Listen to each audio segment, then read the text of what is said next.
gis ngeen en matière de mbëggeel maturité amu fa wàll fulla ak fayda fas kanam amu fa wàll parce que yàlla mooy dindi loolu sa diggante ak ki nga bëgganteel et parfois ndeysaan moom bu defee dafay wax ni kii li muy wane ak li nekk ci moom dafa wute fekk ndeysaan du loolu lu nekk dafa am foo koy wane diine bu jotee di ngeen ko wax fulla ak fayda bu jotee di ngeen ko wax mais mbëggeel moo nekk loo xamante ne si du sax mënu si ñàkk réewantu parfois mënu si ñàkk ndeysaan yu mel noonu nag boo ci faxal di sukkandiku ci nga nekkal di daw ba dee di fexe ni mu jotee sa bànneex di fexe en fait ni mu déggoo ak yow di fexe defar diggante bi bañ lu yàq diggante bi li mu lay won ak li muy wane ci biti ute lool parce que yéen ñaar da ngeen sekk loolu ñeneen ñi li mu sekk ak ñoom mooy fulla ak fayda waxu ñoom farata bu jeexee jeex na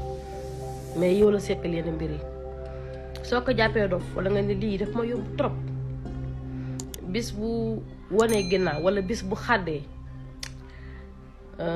di nga xolli feneen wala moom mu xolli feneen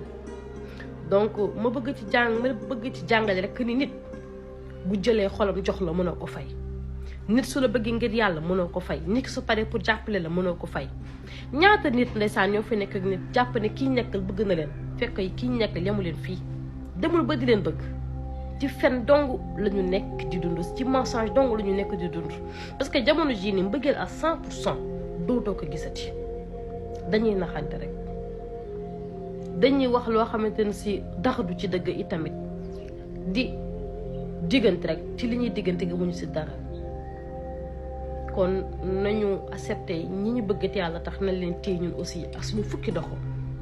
waaw fas gi képp koo xam ne suñu borom subhanahu wa taala dogal na ne yaa ngi Sénégal xam nga lan mooy njariñal fas gi nag li muy saafara mooy awrawu lax awrawu nooy képp koo xam ne boo dee jot rek soxnaay gaaw a àgg ak lépp lu jafe-jafe néew kàttan